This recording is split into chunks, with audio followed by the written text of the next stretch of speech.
ko yan, oh. Yung alimasag, kinakain niya yung isda. Yung isda kanina hinagis ko. Siya pala nakasalo.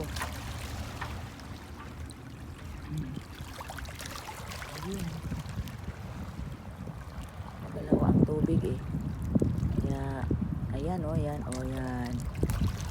Ang galing niya mangain, oh. Aba. Ganyan pala. Ano pala siya? Sumubo. Ulo agad muna. Wala kasi ng tubig eh. Sipitin mo dali. Tingnan natin kung paano niya isubo.